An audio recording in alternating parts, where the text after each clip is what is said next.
The land had a way of making people tell the truth without realizing it. Out here, there were no manicured entrance signs, no decorative street lamps spaced like marching soldiers, no fresh mulch laid down to hide the smell of control. There was just wind, grit, distance, and the kind of silence that made ego feel loud. My property sat where suburban ambition ran out of breath, past the last row of identical rooftops, past the final curve where the pavement gave up and turned into packed dirt, past the place where people stopped pretending they liked country living and started demanding it behave like their neighborhood. I'd owned it for years, long before the HOA shiny name ever existed, long before the board members started treating a clipboard like a crown. The boundaries weren't mysterious either. They were measured, recorded, marked, and filed in more than one office that mattered. But none of that stopped the neighborhood from growing toward me like a vine. New fences crept closer, new community improvements appeared on glossy mailers, new people arrived with soft hands and big opinions about how everything should look. And then, like clockwork, the association's confidence began to expand beyond its limits, the way it always does when nobody pushes back.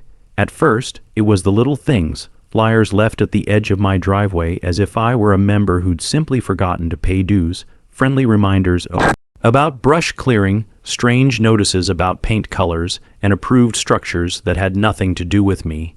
I ignored them because they weren't real power, they were noise, the kind of noise people make when they can't stand the existence of something they don't control. I kept my gates maintained, my fences solid, my land used the way it had always been used. I fixed what needed fixing and left the rest alone. I didn't attend meetings. I didn't answer emails. I didn't argue with strangers who believed a neighborhood handbook could rewrite property law. That refusal, calm, consistent, and absolute, was what truly bothered them.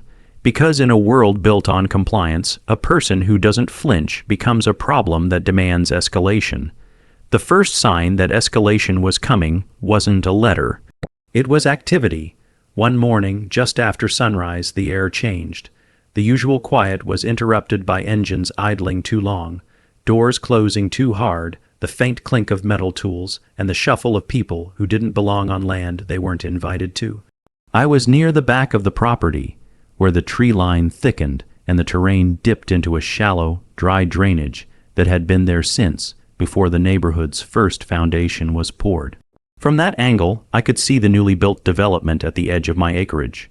Fresh fences, fresh roofs, and fresh entitlement. It looked clean in the way something looks clean when it's trying to hide how temporary it is. Then the movement started at my entrance, and I knew right away it wasn't a casual visitor. The vehicles came in a line, coordinated like an arriving parade. A bright, polished SUV that screamed authority on a lease. 2 other cars behind it, and a pickup that looked like it was meant to appear rugged, but had never carried anything heavier than a folded lawn chair. They stopped at the edge of my gate, as if they were approaching a crime scene. People got out like they were stepping onto a stage. Straight backs, purposeful strides, clipped motions, and faces already arranged into righteous disapproval. This wasn't confusion. This was confidence. The kind of confidence that comes from being surrounded by people in a meeting room, and mistaking that for the world agreeing with you. At the center of it all was the HOA president, a woman whose reputation had reached me through neighbors who spoke her name with the careful tone people use when describing a storm that's already hit someone else's house. She carried herself like the land owed her attention. Her outfit looked expensive but strategic, chosen for optics, clean lines, crisp fabric, and accessories that suggested power even when none existed. She held a folder under one arm as if it were sacred, and even from a distance I could tell it was stuffed with paperwork, printed notices, highlighted paragraphs, official, looking forms meant to intimidate. Behind her, a few board members hovered like a supporting cast, nodding in advance. One of them had a phone already raised, recording before anything even happened, hungry for content that would paint me as the villain. There was also a man in a dark uniform, security, maybe, the kind the HOA hires to cosplay law enforcement when they want someone to look official, without actually having authority. They stood at my gate and acted like they were granting me the courtesy of being informed. They didn't shout, and they didn't need to for their message to be clear. They had come to enforce. It would have been almost funny if it weren't so predictable. The neighborhood had been whispering about a community expansion plan for months.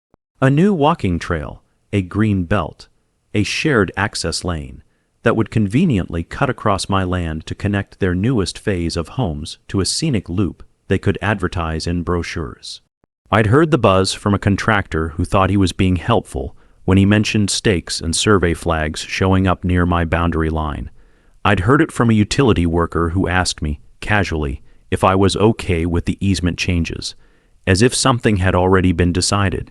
I'd even heard it from a neighbor who'd stopped waving and started watching, the way people do when they think they're about to benefit from someone else's loss. All of it had the same smell, a plan made without me, justified by paperwork created in their circle, fueled by the assumption that rural means ignorant and quiet means weak. The HOA president wasn't here because she wanted to talk. She was here because she thought she'd already won. I walked toward the entrance without hurrying. Out here, rushing is what nervous people do.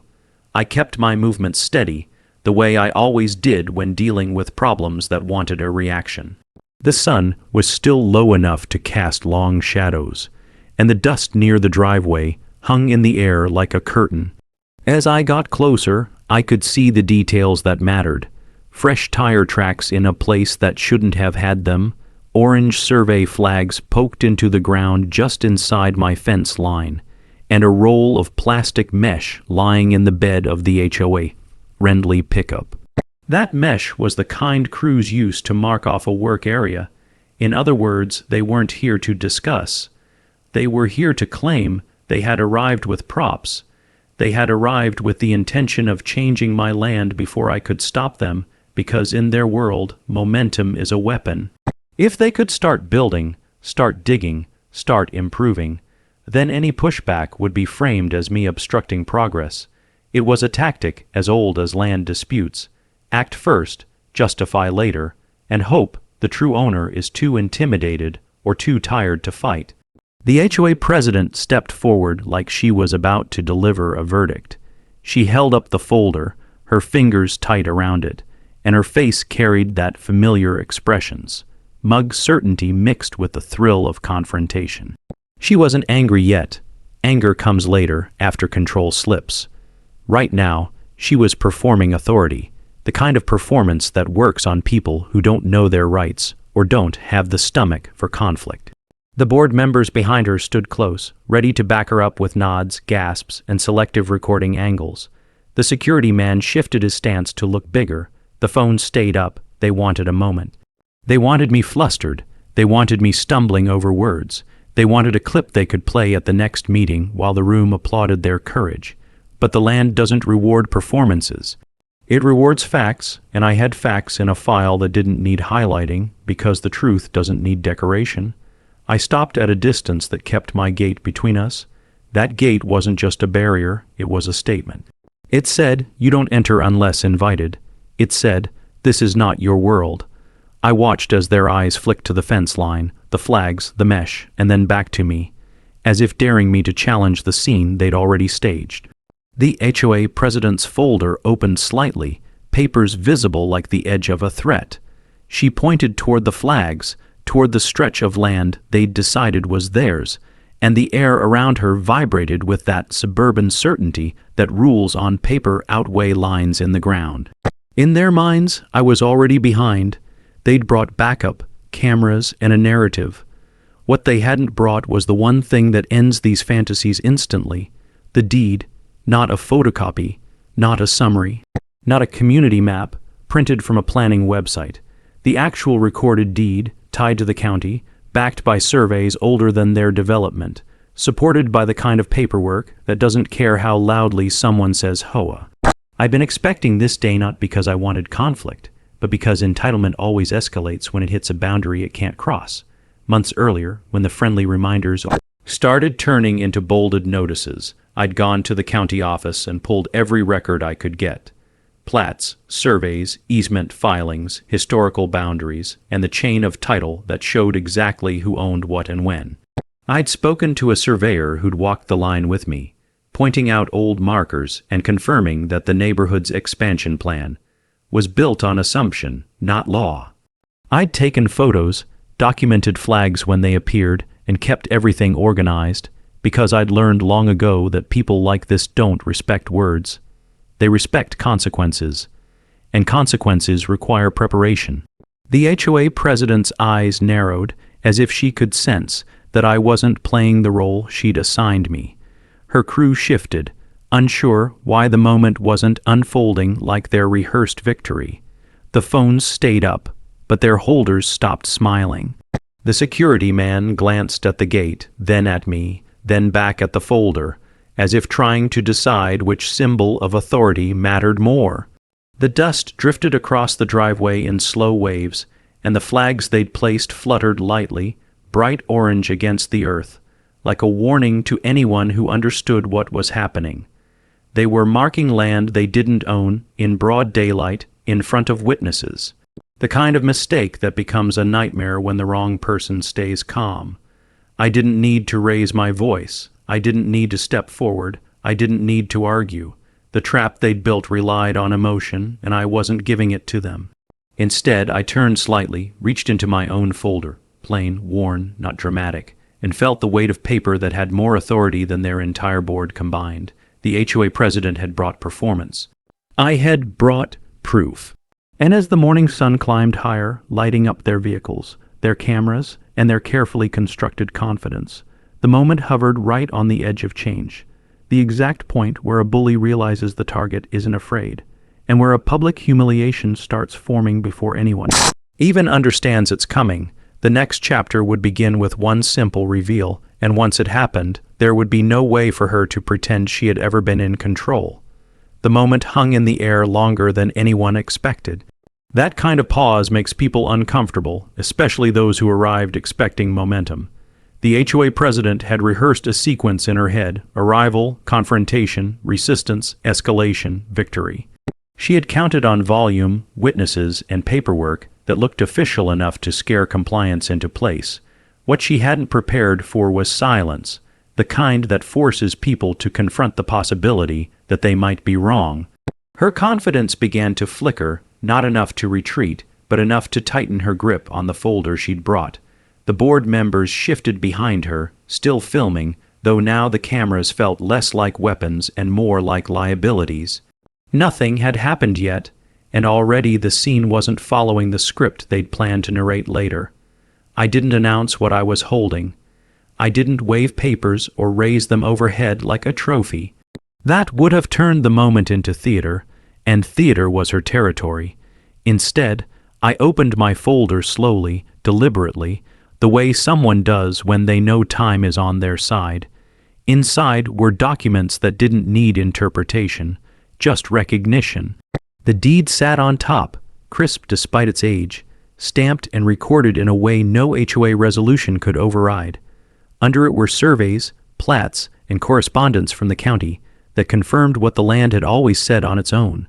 It belonged to me entirely, without exception. The flags they'd placed weren't just wrong. They were evidence. Evidence of overreach, trespass, and a misunderstanding that was about to cost them more than embarrassment. The HOA president started pointing again, her gestures sharper now, as if volume could fill the gap where certainty was leaking out.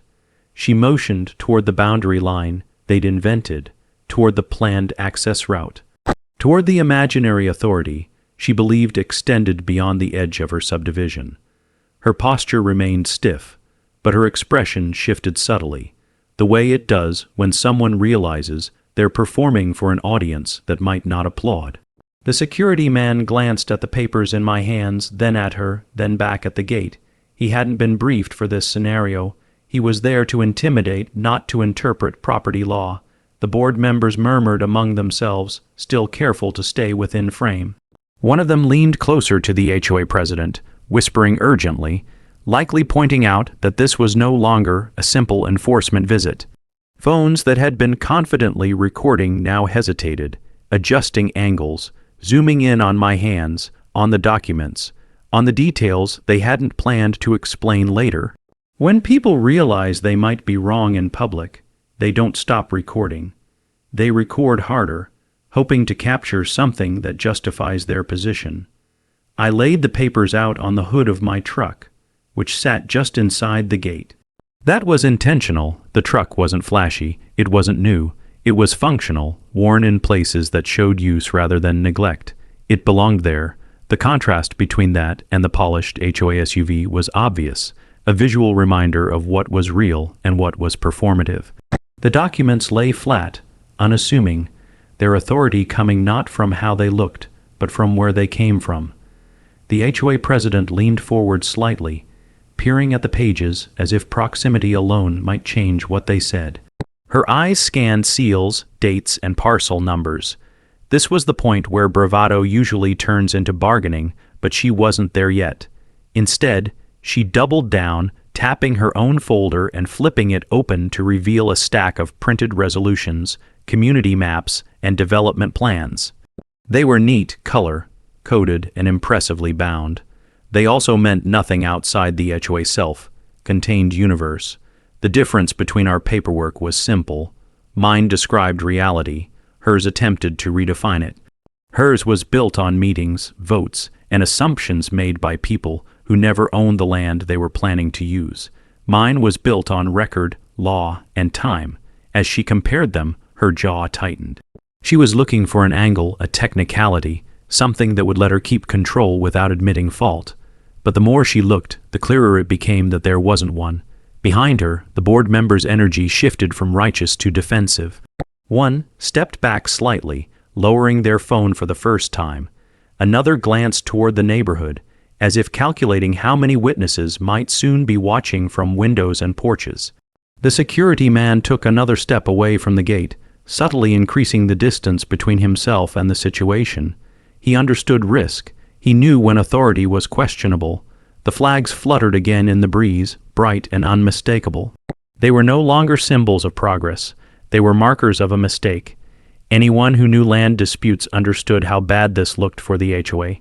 Trespassing with intent to alter property wasn't a misunderstanding. It was an action. And actions carry consequences, especially when documented. The HOA president straightened, drawing herself up as if posture alone could restore control. Her face hardened, shifting from confidence to indignation. That was familiar territory for her. Indignation is easier than accountability. She gestured broadly now, indicating the neighborhood behind her, the supposed needs of the community, the plans that had already been approved. The word approved hung in the air, empty without jurisdiction. I remained still. I didn't interrupt the performance because it was unraveling on its own. Every exaggerated motion, every emphatic gesture only highlighted the contrast between her urgency and my calm. That contrast mattered. It told anyone watching exactly who was grounded in reality and who was scrambling to maintain an image.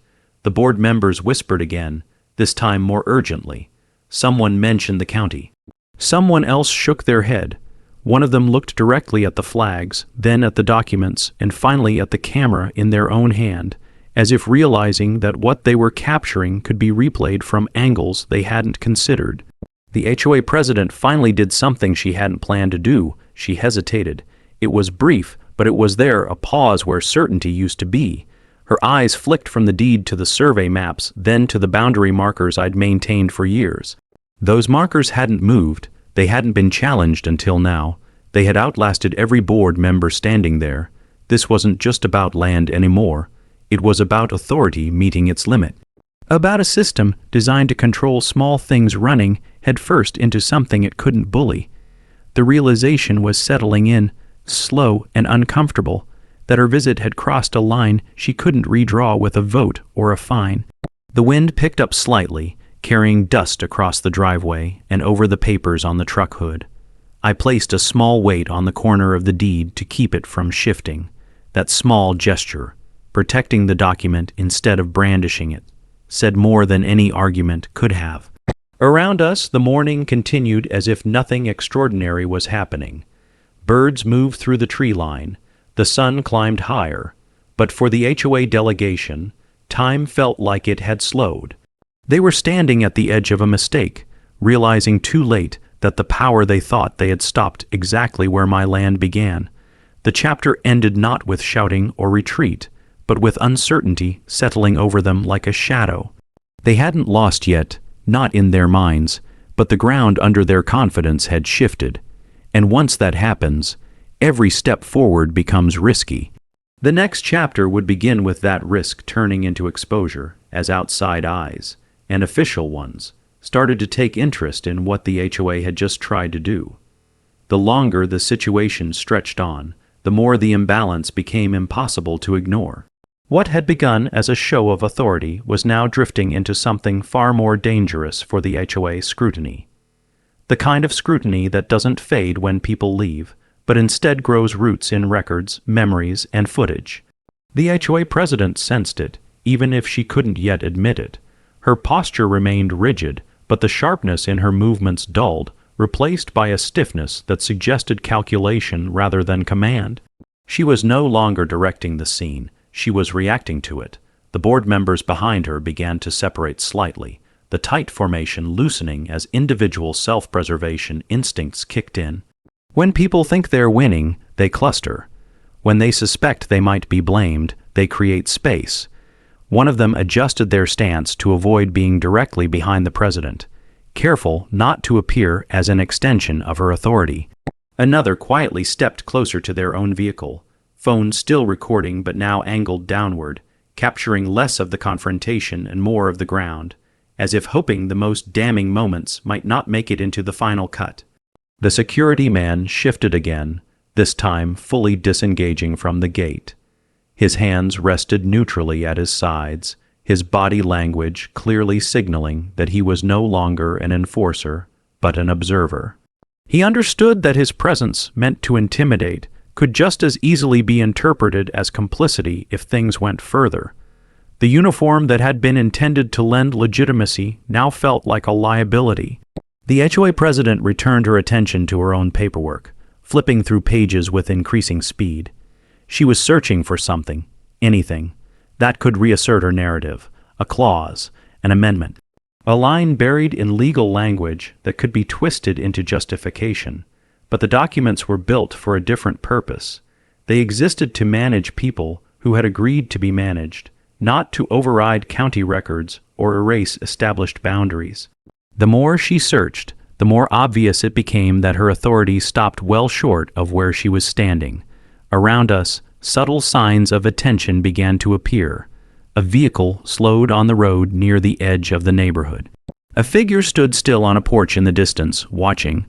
Word travels quickly in communities like this, especially when something unexpected disrupts the usual order. The sight of multiple HOA vehicles parked at a rural property line was enough to spark curiosity. Curiosity, when combined with smartphones and a history of overreach, turns into a record that can't be easily controlled. The flags placed earlier took on new meaning as the minutes passed. They weren't just markers anymore. They were a visual admission that the HOA had acted before verifying its authority. In disputes like this, intent matters, and those flags, planted confidently inside my boundary, spoke volumes. They suggested preparation, planning, and a willingness to alter land that didn't belong to them. No amount of procedural language could soften that reality. The HOA president's expression shifted again, this time toward irritation. Not the performative kind she used in meetings, but a deeper frustration born from losing narrative control. She gestured toward the papers on my truck hood, then toward her own folder, as if trying to equate them. But the attempt fell flat. Anyone with even a basic understanding of property knew the difference between a deed and a resolution. One defines ownership. The other defines behavior within a private agreement. The board members' whispers grew more animated. Names were mentioned. Surveyors, attorneys, the county assessor. Each name represented a layer of oversight they hadn't anticipated needing. The realization was spreading that this situation could no longer be contained within the HOA internal processes. It had crossed into a space where outside authorities would have jurisdiction, and that was where their confidence historically collapsed. The security man cleared his throat quietly, the sound barely audible but significant. It was a reminder that there were witnesses beyond the HOA circle, people whose perspectives couldn't be shaped by meeting minutes or selective summaries.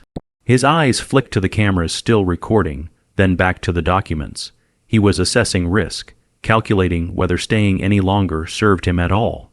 The HOA president attempted to regain momentum by repositioning herself closer to the flags, gesturing toward the imagined path of the proposed trail. The movement was meant to reassert control over space, to physically claim the area through presence. But instead, it highlighted how far she'd already gone. Each step she took onto my land without permission compounded the problem. The boundary markers didn't move to accommodate her authority. They stood firm, silent witnesses to overreach. I remained still, not because I was unsure, but because stillness was the most effective response. Every second of calm widened the gap between her agitation and my certainty. In conflicts like this, escalation often favors those who lose their composure first. I had no intention of giving her that advantage. The onlookers in the distance grew bolder. Another person appeared near the edge of the road, phone raised openly now. The presence of additional cameras shifted the dynamic further. This was no longer a controlled HOA encounter. It was becoming a public moment, one that would be discussed, shared, and remembered. The HOA president noticed the attention and stiffened. Public humiliation was her greatest fear, not because of personal pride alone, but because her authority depended on the perception of competence. If that perception cracked, it wouldn't just affect this incident. It would ripple through every enforcement action she'd ever taken. Her gestures slowed, then stopped. She stood in place, papers clutched tightly, eyes darting between the deed, the flags, the onlookers, and her own board members. The confident leader who had arrived with backup was now visibly calculating exit strategies. This was the moment when power shifted, not through confrontation, but through exposure. The HOA had overplayed its hand, and the consequences were beginning to surface. The next chapter would see that exposure solidify, as official involvement and irreversible documentation transformed an uncomfortable standoff into a defining turning point for everyone involved. Exposure has a gravity of its own. Once a moment tips from private to public, every action suddenly carries weight, and every misstep leaves an imprint that can't be brushed away. The HOA president felt that gravity settling in, heavy and unavoidable, as the quiet attention from beyond the property line sharpened into something more focused. What had been an attempted assertion of control was now a spectacle she could not curate. The cameras were no longer hers alone, and the narrative she'd planned to deliver was slipping through her fingers one uncomfortable second at a time. The board members sensed it too. Their earlier confidence had relied on the assumption that this confrontation would end quickly, neatly, and in their favor. Instead, time stretched, and with each passing moment, the imbalance became more obvious. They weren't dealing with a confused homeowner or a reluctant rule breaker. They were dealing with someone who had anticipated this exact move and prepared for it without fanfare. Preparation has a way of draining drama from the room, and without drama, their authority had nothing to stand on. The HOA president attempted to shift the focus back to procedure. She gestured again toward her documents, tapping the pages as if repetition might turn intention into fact. But procedure without jurisdiction is just noise. The deed on my truck hood didn't argue, it didn't persuade. It simply existed, anchored in records that predated every person standing there. The longer it sat in the open air, the more it seemed to absorb the moment, drawing attention away from her performance and toward the undeniable reality of ownership. The security man made a subtle decision then, stepping another pace back and positioning himself closer to the vehicles. It was a quiet withdrawal, the kind that signals an understanding that things are moving into territory he wasn't paid to navigate. His presence had been meant to suggest consequences. Now, the real consequences were becoming clear, and they weren't something he could manage with posture or proximity. More people had stopped along the road. Some watched openly. Others pretended to check their phones while angling for a better view. In communities like this, word spreads not through announcements but through observation. Everyone could sense that something unusual was unfolding, something that challenged the normal hierarchy they'd come to accept. The HOA president noticed the growing audience and stiffened, her movements tightening as she recalculated. Authority, she knew, depended on appearing unchallenged. Being watched while faltering was a nightmare scenario. She took a step back toward her group, lowering her voice as she conferred with the board members. Their faces reflected a range of emotions: concern, frustration, and in some cases, dawning realization. One of them glanced directly at the flags again, as if finally understanding how incriminating those small pieces of plastic had become. Another shifted uncomfortably, clearly aware that every second they remained on the property increased their exposure. The wind stirred the papers on the truck hood, lifting a corner of the survey map and revealing the clear boundary lines beneath. The simplicity of it was almost insulting to the complexity they'd tried to manufacture. Lines drawn, measured, and recorded, no ambiguity, no committee vote required. The land didn't care about their plans, their needs, or their sense of entitlement. It cared only about what was legally, historically, and indisputably true. The HOA president's expression hardened again, but this time it wasn't confidence fueling it. It was irritation mixed with something closer to fear. She gestured toward the neighborhood, as if invoking the collective will of hundreds of homeowners might somehow override a single deed. That strategy had worked before. People often folded when confronted with the idea of standing against a community. But this wasn't a popularity contest. It was a matter of record. One of the board members finally lowered their phone completely. The gesture was small, but it spoke volumes. They no longer believed this footage would serve them. In fact, they likely understood it could do the opposite. When documentation exists, intention becomes secondary to evidence, and evidence was no longer on their side. The onlookers along the road grew bolder, some openly pointing, others whispering. Their presence changed the tone of the encounter entirely. This wasn't an HOA enforcement action anymore. It was a lesson unfolding in real time about the limits of manufactured authority. The president could feel it slipping, the realization that even if she walked away now, the damage was already done. People would talk, footage would circulate, questions would be asked. She straightened her shoulders, drawing herself up, as if trying to reclaim dignity through posture alone. But dignity requires acknowledgement of reality, and she wasn't ready for that yet. Instead, she gestured toward the flags one last time, an act that now felt desperate rather than decisive.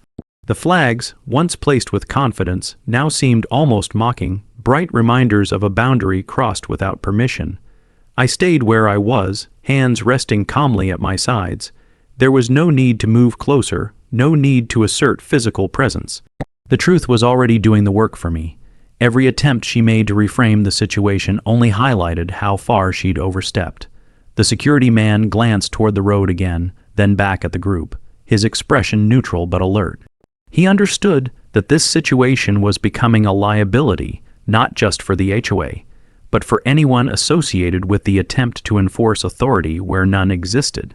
The HOA president finally took a half step back from the boundary line, an instinctive retreat she likely didn't even realize she was making. It was subtle, but it mattered. It marked the first physical acknowledgement that she had reached a limit she couldn't push past. Silence settled again, heavier this time, not the expectant pause from earlier, but the kind that follows realization, the kind that forces people to confront the consequences of their actions. The audience watched. The flags fluttered, the deed remained open and unmoved. This was no longer about winning an argument. It was about reckoning with exposure. The next chapter would see that reckoning deepen as official channels entered the picture and transformed an embarrassing miscalculation into a formal problem the HOA couldn't vote its way out of. The shift from spectacle to consequence happens quietly, almost politely, and then all at once.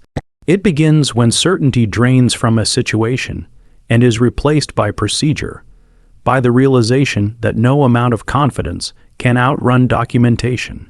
That transition had started the moment the deed was laid out in the open. but it became undeniable as the HOA delegation recognized that their internal authority had collided with something external, immovable, and far less forgiving.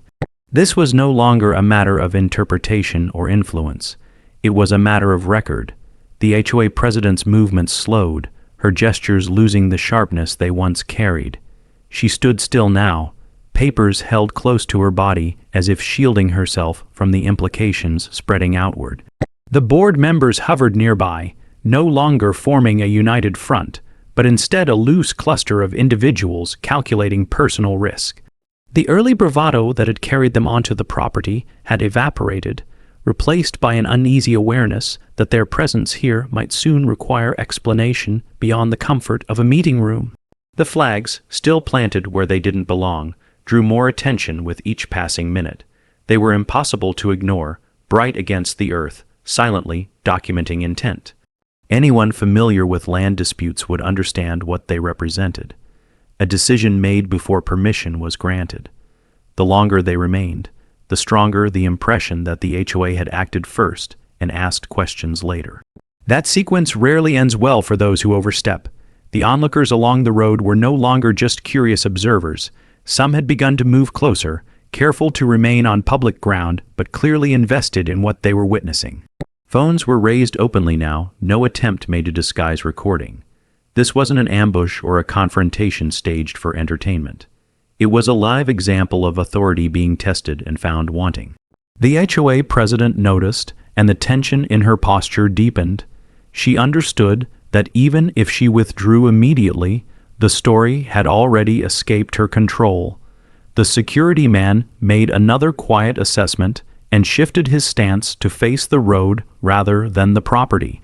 It was a protective instinct, a subtle acknowledgement that the most important audience was no longer the HOA board, but the broader public and any official eyes that might soon follow.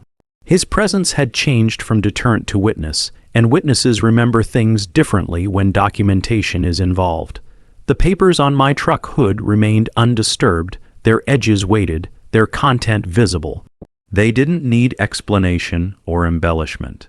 The clarity of the boundary lines, the official stamps, the recorded dates, all of it spoke without sound. The land's history was there in black and white, indifferent to emotion or persuasion. The HOA president attempted one final recalibration, repositioning herself so she stood squarely between her group and the deed, as if blocking the view might somehow block the reality it represented. The gesture was instinctive, defensive, and ineffective. Anyone paying attention could still see the truth laid bare, and the attempt to obscure it only reinforced the perception that she understood exactly how damaging it was. Behind her, a board member subtly shook their head, the smallest admission that this had gone too far. Another glanced at their watch, perhaps aware that time was no longer working in their favor. Every minute spent on the property increased the likelihood that this encounter would attract official attention, and official attention rarely arrives sympathetic to unauthorized action. The wind carried dust across the driveway again, briefly obscuring the flags before settling. That momentary veil felt symbolic, a reminder that while perception can be clouded, facts eventually resurface. The flags reappeared, unchanged, still wrong. The HOA president finally took a step backward, then another, retreating toward the vehicles. It wasn't a dramatic withdrawal.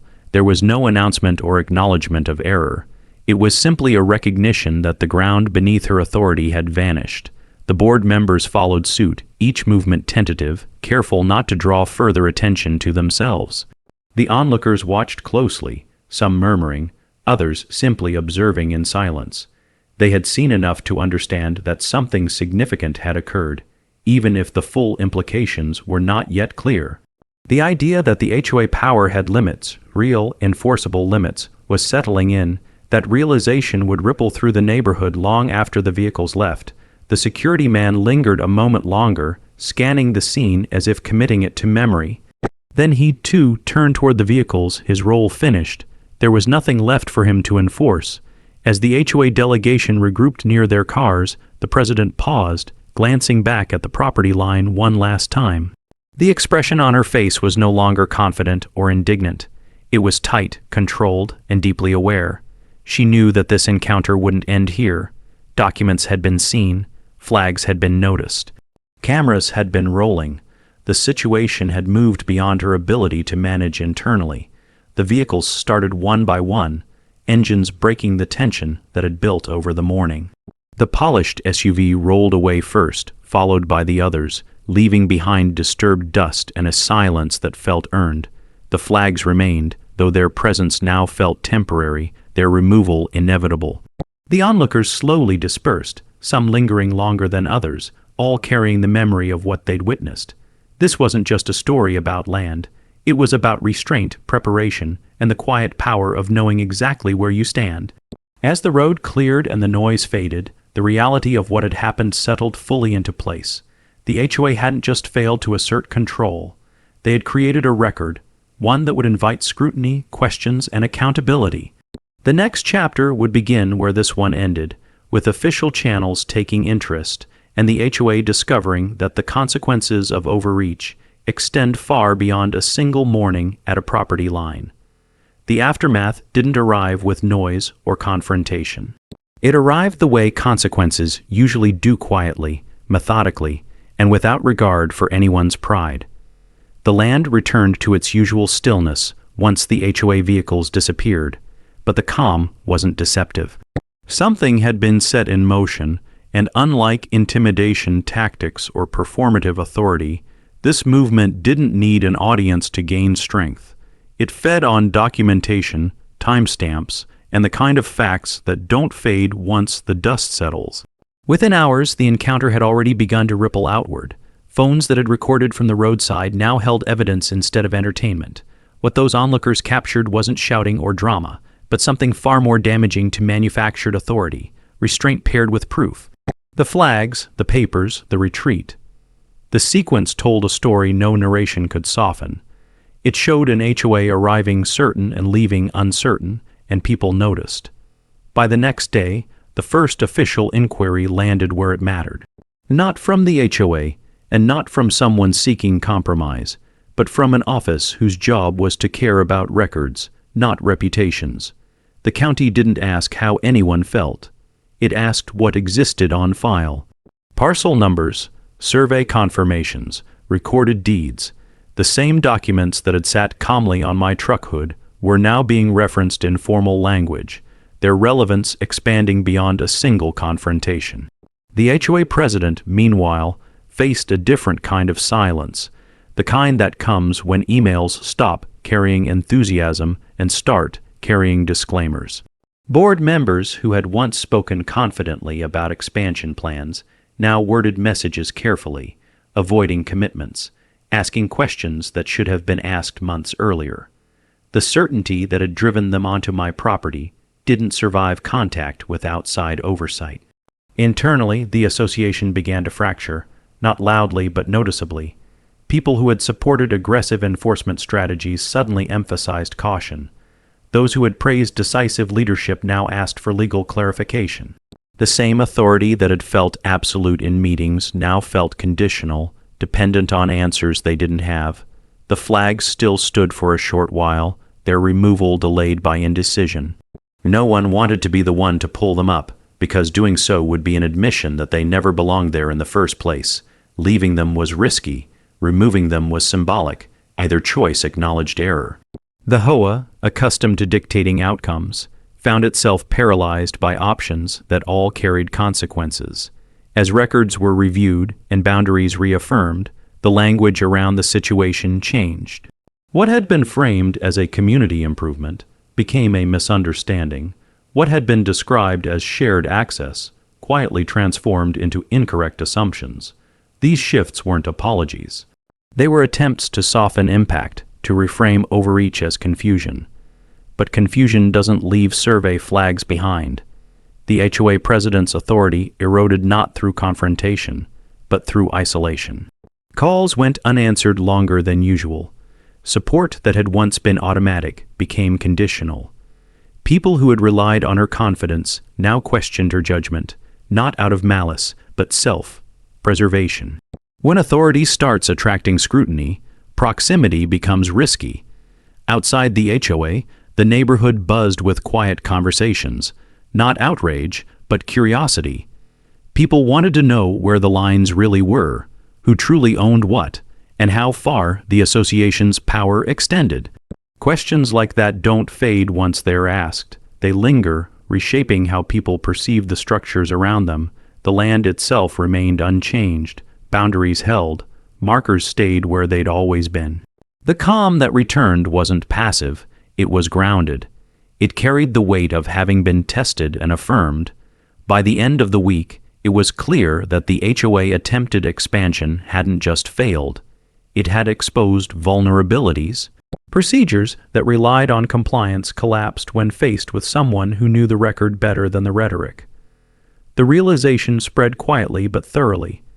Authority without jurisdiction is fragile, and once that fragility is seen, it can't be unseen.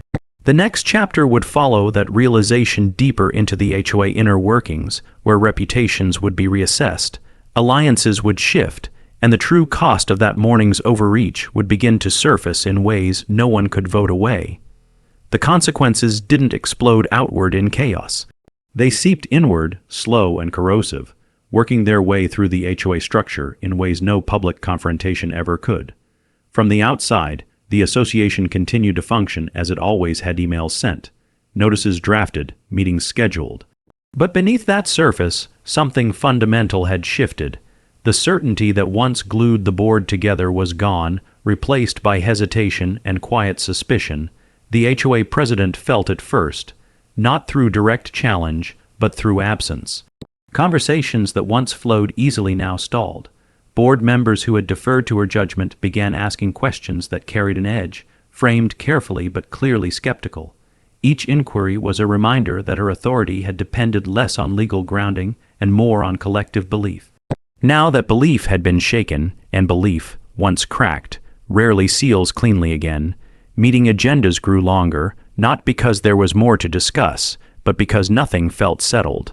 Items that would once have passed without comment were tabled for review. Language was scrutinized. Decisions were delayed. The board was no longer unified by confidence, but fragmented by caution. Everyone was aware that the attempted land claim had crossed a line, and no one wanted their name tied too closely to its consequences. Behind closed doors, blame began to circulate, not openly, but in implication. Some members suggested the expansion plan had been rushed. Others questioned why proper verification hadn't occurred before flags were placed and enforcement attempted. The president found herself defending decisions she'd once made decisively, now forced to justify actions that looked increasingly reckless in hindsight. Outside the boardroom, homeowners paid closer attention. Rumors filtered through casual conversations and online forums, stripped of formality and filled with speculation. People compared notes, revisited old grievances, and reassessed interactions they'd previously accepted as normal. The idea that the HOA might not be as all powerful as it appeared was unsettling for some and liberating for others. The president's attempts to reassert control followed familiar patterns: firm language, procedural reminders, appeals to unity. But those tools worked best when unquestioned. Now, each directive was measured against the memory of that morning at the property line, against the image of authority retreating under the weight of documentation. The board members grew more cautious about public visibility. Recordings of meetings were edited more tightly. Statements were vetted repeatedly. There was an unspoken understanding that anything said could be replayed in a new light, and that light was no longer flattering. Flags were eventually removed, quietly and without announcement. No explanation was offered, no acknowledgement made. Their absence spoke louder than any statement could have. It was a silent concession that the line had been crossed and quietly retreated from. For the president, the isolation deepened. Invitations to informal gatherings declined. Conversations shortened. The network that had once reinforced her authority now maintained distance, as if proximity might invite consequence. Leadership, she was discovering, is fragile when built on the assumption that no one will ever challenge it. Meanwhile, the land remained unchanged, a constant presence against which all this internal unraveling was measured. It didn't need to assert itself. It had already done so. The next chapter would bring this internal reckoning to its inevitable point, as accountability moved from whispers to decisions, and the HOA confronted the reality that some mistakes don't fade, they define. When authority begins to collapse, it rarely does so with spectacle. Instead, it becomes expensive, not just financially, but politically, socially, and psychologically. The HOA had reached that stage now, where every attempt to move forward required accounting for what had happened, even when no one spoke its name directly. The land dispute lingered like a shadow behind every decision, shaping outcomes without needing to be referenced. The first tangible cost appeared in the form of hesitation. Projects once considered routine were paused for review. Contractors were asked for additional documentation. Legal language crept into emails that had once been casual. The board, once eager to expand and enforce, now moved with the caution of people aware that a single misstep could invite scrutiny they couldn't control. That caution slowed everything. Momentum died quietly, and with it, the confidence that had defined the association's leadership. Financial concerns followed.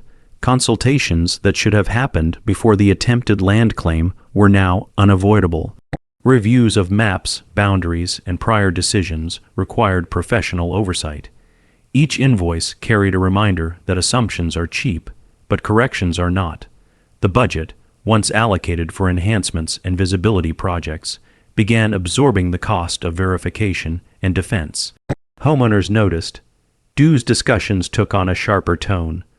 Questions about where money was going surfaced more frequently, and the answers no longer felt reassuring. The association's promise of efficiency had been undermined, replaced by explanations that felt reactive. Trust, once quietly assumed, became conditional. The HOA president bore the brunt of this shift. Her leadership, once characterized by decisiveness, was now scrutinized through the lens of consequence. Decisions she'd made confidently were revisited, dissected, and sometimes reversed. Each reversal chipped away at her standing, not through direct opposition, but through accumulated doubt. Socially, the cost was just as real. Relationships that had been strengthened through shared authority now felt strained. Board members, wary of association, distanced themselves. Conversations that once flowed easily now circled carefully around liability and blame. The unity that had empowered aggressive enforcement fractured into guarded politeness. Beyond the board, the community recalibrated its expectations. Residents who had once complied without question began seeking clarification. They asked for documentation, for explanations, for justification. The association's word alone no longer sufficed. That shift represented a profound change in dynamic, one that couldn't be undone with a policy reminder or a procedural vote. The attempted land claim had done something else, too. It had exposed a vulnerability, the realization that authority had limits, once seen, couldn't be unseen. People remembered the flags, the retreat, the quiet removal. They remembered how quickly confidence had evaporated when faced with a record older than the association itself. The land remained the silent reference point in all of this. It hadn't changed, but everything around it had. Its presence was a reminder that preparation and restraint can outlast performance and intimidation. As the HOA grappled with the accumulating costs of its overreach, a decision loomed, one that would determine whether it acknowledged its mistake or attempted to bury it. The next chapter would see that decision made, and with it, the final reshaping of power within the association. By the time the decision finally surfaced, it didn't arrive as an announcement or a dramatic turning point. It came disguised as routine business, folded into an agenda item that looked harmless enough to anyone not paying close attention. That was how the HOA preferred to handle uncomfortable truths, by minimizing them, blending them into paperwork, and hoping the weight of procedure would dull their impact. But even routine decisions carry meaning when they come after a failure no one can openly deny. The board met with a different energy than it once had. The room felt tighter, not physically, but psychologically. Where there had once been confidence, there was now restraint. Words were chosen carefully. Statements were softened before they were spoken. Everyone understood that this meeting mattered, not because of what would be decided on paper, but because of what it would reveal about who still held influence. The attempted land claim wasn't named directly. Instead, it was referenced indirectly through phrases like boundary verification and future planning limitations, language designed to avoid responsibility while still addressing reality. The proposal on the table was simple in form but heavy in implication. All expansion plans touching the rural edge of the development would be suspended indefinitely, pending external review. No one argued against it. That silence mattered. In the past, such a pause would have been unthinkable. Expansion had been framed as progress, resistance as obstruction. Now, resistance didn't need to speak.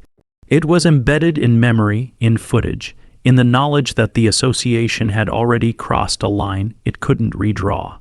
The HOA president sat through the discussion without interruption, her presence still authoritative in appearance, but diminished in effect. When the proposal passed, it did so without celebration, without acknowledgement of significance. Just a quiet vote, recorded in minutes that would never mention why the change was necessary. The consequences for her leadership followed just as quietly. Committees were reassigned, responsibilities redistributed, none of it framed as punishment, all of it justified as organizational efficiency. But efficiency doesn't usually strip influence from one place and scatter it elsewhere unless trust has been damaged. Outside the boardroom, the ripple effect continued. Homeowners noticed the shift, even if they didn't know its source. Enforcement notices became less aggressive. Appeals were handled with more caution. The association's tone softened, not out of kindness, but out of necessity.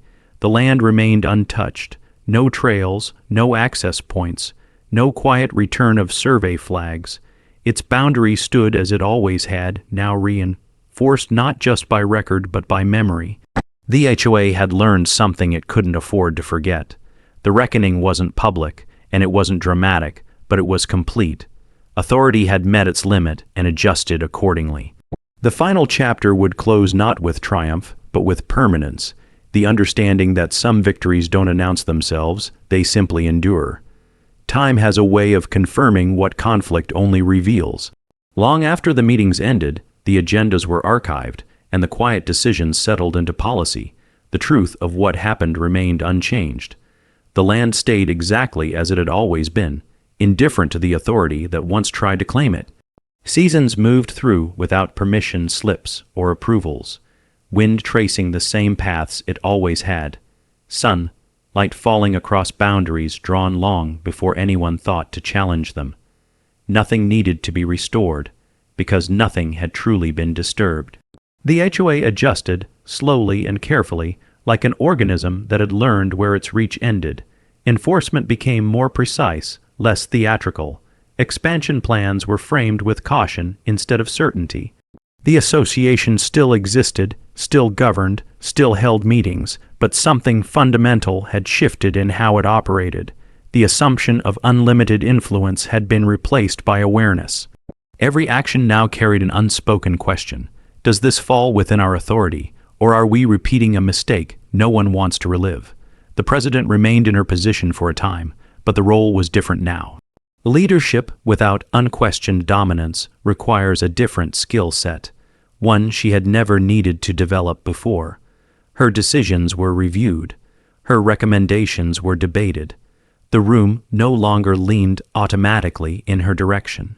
Power, once lost, doesn't vanish entirely, but it never returns in the same shape. Homeowners noticed the difference even if they couldn't pinpoint its origin. The HOA felt less intrusive, less eager to push limits. Requests came with explanations instead of assumptions. Compliance was no longer demanded as a given. People asked more questions, and the answers had to be better. The association still governed, but it no longer performed authority for its own sake. As for the land, it became something of a quiet reference point. Not a symbol shouted about or advertised, but a known fact. People remembered the flags, the vehicles, the retreat. They remembered how quickly certainty collapsed when it met a record older than ambition. That memory lingered, shaping behavior without needing reinforcement. No celebration followed. There was no public acknowledgement, no apology issued, no announcement made to mark the boundary that had been reaffirmed. The victory wasn't loud because it didn't need to be. It existed in permanence, not recognition. Ownership doesn't require applause. It requires proof, patience, and the willingness to stand still when others expect reaction. The encounter faded from conversation over time, replaced by newer concerns and smaller dramas. But its lesson endured, woven quietly into the culture of the place. Authority learned restraint. Preparation proved its worth. And entitlement discovered that confidence, when unsupported by reality, dissolves quickly under scrutiny. The land remained quiet, not because it had been defended loudly, but because it had been defended correctly. The deed stayed filed where it belonged, unchanged and unchallenged. The boundaries held as they always had, not because anyone fought for them in public, but because they were never up for debate to begin with. In the end, the story wasn't about humiliation or revenge. It was about contrast, performance versus record, noise versus certainty, the kind of power that demands attention versus the kind that doesn't need it. One arrives with cameras and folders full of assumption. The other waits patiently, confident that truth doesn't need to rush. What endured wasn't the memory of confrontation, but the quiet understanding that some lines cannot be crossed, no matter how official the letterhead looks. And in that understanding, the land continued to exist on its own terms, untouched, unclaimed by anyone who didn't already belong to it.